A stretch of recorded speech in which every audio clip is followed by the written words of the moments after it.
Welcome to this deep dive where we're going to be exploring frankly, the intriguing world of Zos. Oh, yeah.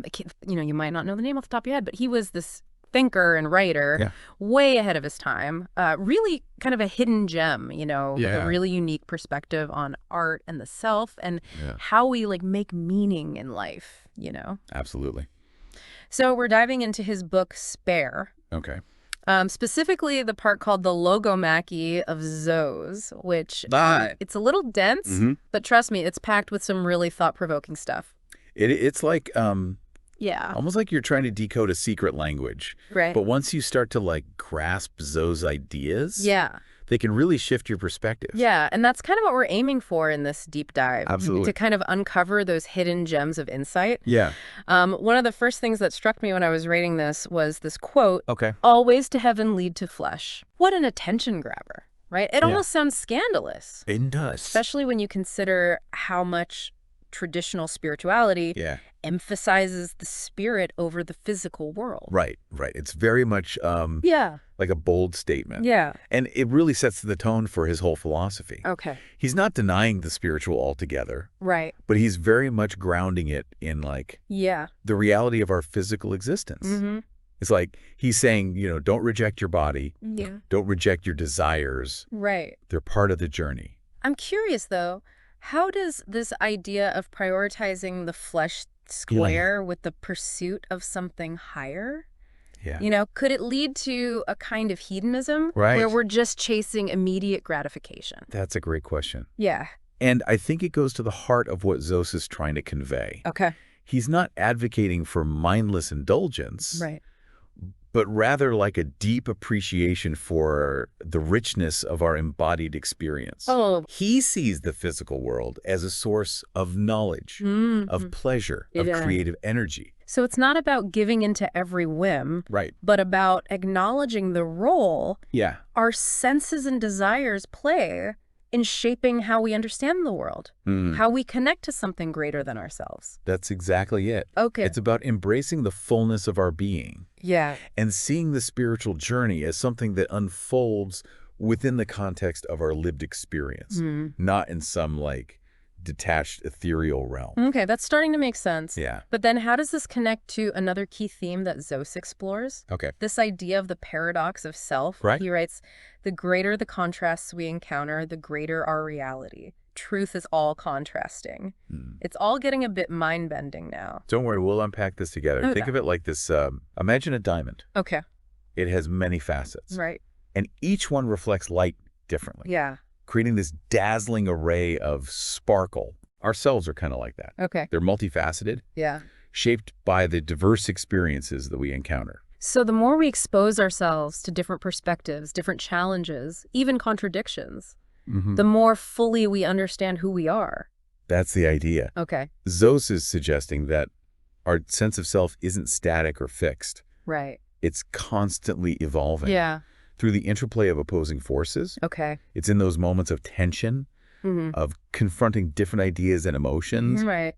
that we gain a deeper understanding of our own complexities. This reminds me of a time when I was really struggling with a creative project. Yeah. I was feeling frustrated, stuck, and ready to give up. Yeah. But it was when I pushed through that resistance, when I allowed myself to embrace the discomfort and just keep experimenting, that's when the breakthrough happened. It wasn't easy, but it ultimately led to something much more meaningful than what I had initially envisioned. That's a perfect example of how embracing contrast can lead to growth. Yeah. It's easy to stay in our comfort zones. Right. But true self-discovery often happens when we venture outside of them. Yeah. When we allow ourselves to be challenged and even transformed by those experiences. So is Zos suggesting that even negative experiences, pain, heartbreak, even what he calls evil, have a role to play in shaping ourselves? He's certainly not shying away from the darker aspects of human existence. Right. He acknowledges that pain and suffering are inevitable parts of life, but he doesn't see them as purely negative. Okay. He sees them as opportunities for growth. Right. For confronting our limitations and developing resilience. That's a really different way of looking at things. Yeah. Most of us try to avoid pain at all costs. But Zos seems to be suggesting that there's something valuable to be gained from those difficult experiences. It's like he's saying, don't just try to erase the hard parts. Yeah. Learn from them. Integrate them into who you are. He even goes so far as to say that the greater our conflicts, the greater our triumphs. Wow. It's like he sees our capacity for joy and fulfillment as being directly linked to our willingness to grapple with the complexities and challenges of life. Okay, that's starting to sink in. Yeah. But how do we actually embrace this paradox of self? Right. Is there like a method, a practice that Zos recommends for navigating these contrasting experiences and integrating them into our understanding of who we are? That's a question we'll delve into a bit further. Okay. But I think at its core, it's about cultivating a kind of radical self-awareness. Okay. A willingness to observe our thoughts, our emotions, our reactions without judgment. And to see how they're shaped by the interplay of our inner world and the external world. So it's not just about passively experiencing life, but actively reflecting on those experiences. Trying to understand the patterns, the contradictions, and how they're all contributing to the tapestry of who we are.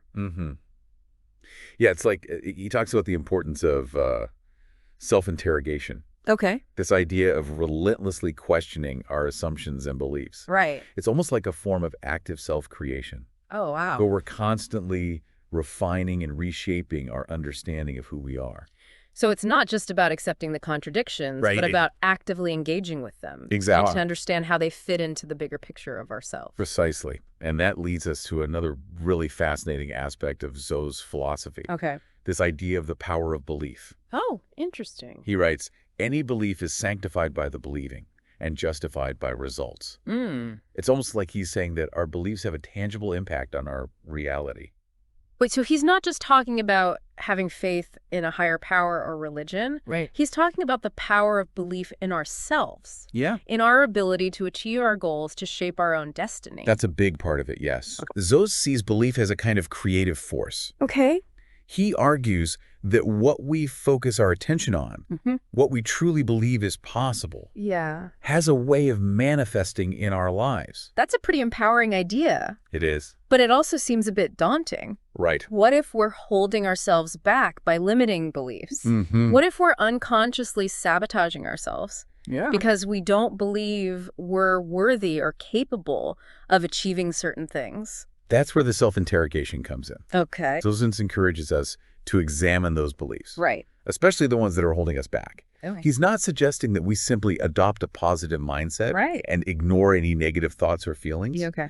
Instead, he wants us to delve into those darker corners of our psyche and understand where those limiting beliefs are coming from. So it's about uncovering those hidden scripts, those narratives we've internalized maybe from childhood or societal conditioning that tell us we're not good enough, not smart enough, not worthy enough. Exactly. And then what do we do with those once we've identified them?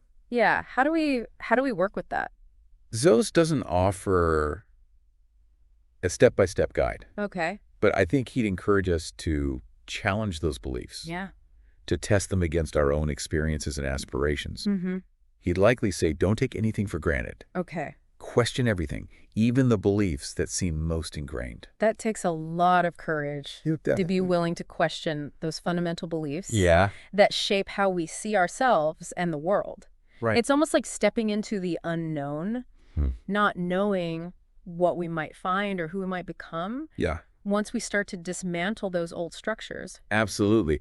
But I think Zos would argue that it's in that space of uncertainty, of letting go of those limiting beliefs, that we open ourselves up to new possibilities, to a more expansive and authentic way of being. Right. He sees this process of self-discovery as an ongoing journey, not a destination. That makes sense. It's not about achieving some perfect state of self-belief, but about being willing to constantly question, to refine, to grow. And that process of growth, of self-transformation, is often reflected in our creative endeavors. Okay. Zos has a lot to say about the interplay of art and life. Right. He writes, we find in art experiences missed in life. What do you think he means by that? Well, I've always been drawn to stories. Yeah. Whether it's books, movies, or even just listening to someone recount an experience. It's like through those narratives, we get to step into different worlds, different perspectives, different ways of being. Yeah. Maybe that's what Zos is getting at. That art allows us to explore those unlived experiences, those emotions and ideas that we haven't yet encountered in our own lives. I think you're onto something there. Yeah. Zos sees art as a way of expanding our understanding of ourselves and the world around us. He talks about art serving as a mirror, reflecting back to us our deepest fears, our hidden desires, the things we might not even be consciously aware of. So it's not just about entertainment or escapism. It's about using art as a tool for self-discovery, for confronting those shadow parts of ourselves that we might otherwise try to repress. Exactly. He also talks about art as a way of transcending the limitations of language.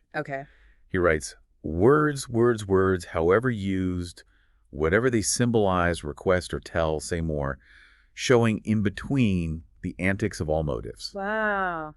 He seems to be acknowledging that words can be powerful, but they can also be limiting. Because they can't fully capture the nuances of human experience. Exactly. The complexity of our emotions, the depth of our subconscious. It's like we're always trying to translate those inner experiences into language, but something gets lost in the translation. Precisely. And that's where art comes in.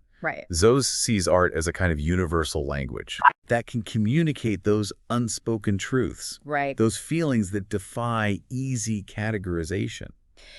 So it's not just about the artist trying to convey a specific message. It's more about creating a space for the viewer or the listener to have their own experience. Exactly. To connect with something deeper within themselves. That's a great way to put it. Okay. He's not interested in art that simply dictates or instructs. Right.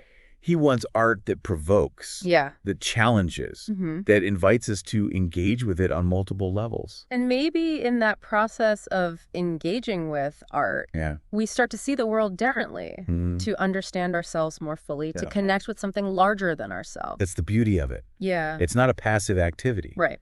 Zos sees art as a form of active participation. Okay. A way of co-creating meaning and beauty in a world that can often feel chaotic and absurd. He definitely doesn't shy away from the absurdity of it all. No, he doesn't. He's got some pretty scathing critiques of societal structures, of systems of power that he sees as stifling individual freedom and creative expression. What's interesting is that he's not advocating for anarchy.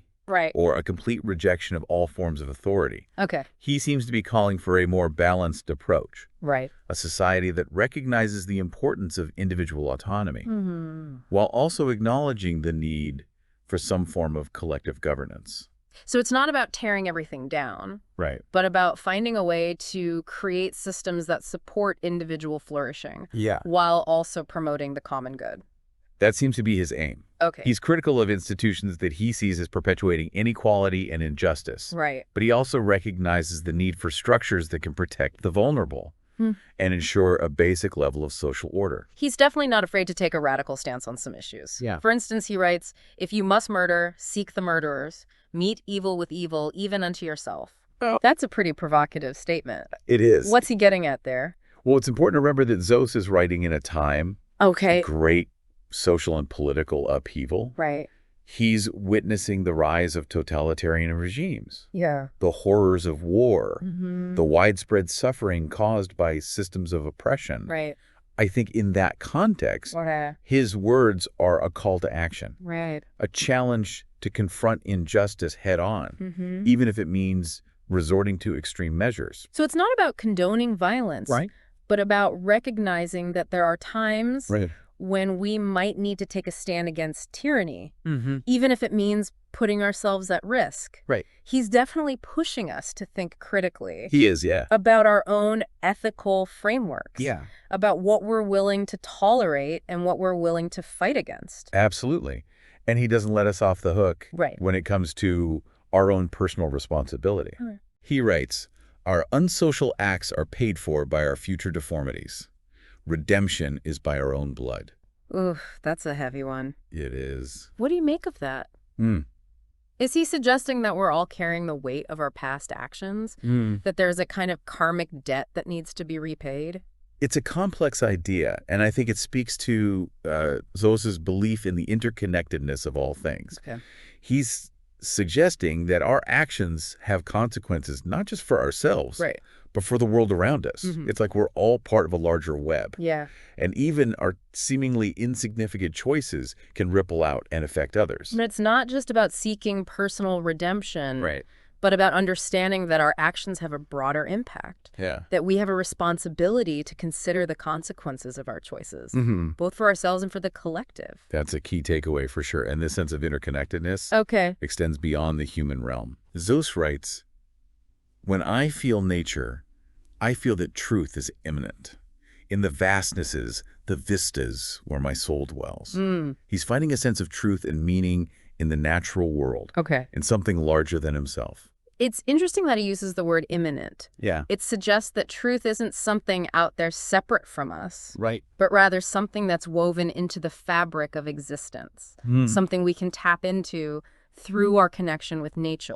Exactly. He's not talking about a deity residing in the heavens, but about a sense of the sacred that permeates the natural world. And that connection to something larger can be both awe-inspiring and terrifying. Yeah.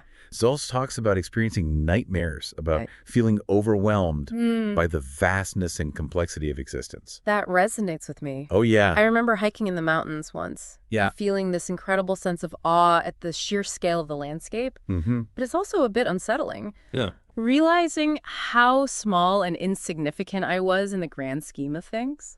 Zos doesn't shy away from those darker emotions. Right. He acknowledges the fear, the doubt, the sense of being lost in a world that often feels chaotic and unpredictable. Right. But he also sees those experiences as opportunities for growth, for confronting our limitations and expanding our consciousness. So it's about embracing the unknown. Yeah. Not trying to control or explain everything. Right. About accepting that there are mysteries we might never fully comprehend. That seems to be a core tenet of his philosophy. He's encouraging us to let go of our need for certainty. To embrace the paradoxes and contradictions that make up the human experience. And maybe that's where we find true meaning. Not in the answers, but in the questions. In the ongoing process of seeking and discovering. It's certainly a thought-provoking idea, and it leads us back to one of Zos's most intriguing concepts, the idea of the Superman. The Superman. He writes, "Superman has passed. The unquiet catafalques are ruins of the classic splendor which no human vandalism could quite destroy. Their tradition survives. They too resurrect their deputies, step forth as gigantesque ghosts, and relive in great artists with the Promethean fire to regerminate afresh." Wow, that's a mouthful. Yeah. Break that down for me. What's he saying about the Superman? He's lamenting the loss of a certain kind of heroic spirit. A boldness of vision and action that he sees as lacking in the modern world. But he's also suggesting that this spirit can be resurrected. That it lives on in those who dare to challenge conventions, who embrace their creative potential and strive to create something truly meaningful. He seems to be drawing a connection between the Superman and artists. Yeah. Is he saying that artists are the new heroes, the ones who carry that Promethean fire? I think he sees artists as having the potential to reawaken that heroic spirit. To inspire us to reach for something beyond the mundane. He believes that art can be a catalyst for change. For challenging our perceptions and expanding our understanding of what's possible. So it's not just about creating beautiful things. It's about using art as a tool for social and spiritual transformation. That's a powerful way to think about it. Yeah. He's calling for a kind of artistic revolution. One that breaks free from the confines of tradition and embraces a more expansive vision of human potential. And how does this all tie back to Zos's emphasis on belief? Well, he reminds us that any belief is sanctified by the believing and justified by results. So what does this all mean? What's the takeaway for you, the listener? I think Zos is urging us to question everything. Yeah. To challenge those inherited beliefs and systems that limit our potential. Right. He's calling for a kind of radical self-awareness, an embrace of the paradox and complexity of life. Right. And he's suggesting that within each of us lies a spark of that Promethean fire. Yeah. A capacity to create and to transform ourselves and the world around us. It's a daunting challenge. It is. But also an inspiring one. He leaves us with a lot to ponder, that's for sure. He does. If, as Zos suggests, our deepest feelings are often wrapped in the worst sentiment or taste. Right. How can we learn to express our authentic selves, to create beauty and meaning in a world that can often feel harsh and unyielding? That's the question I'll leave you with.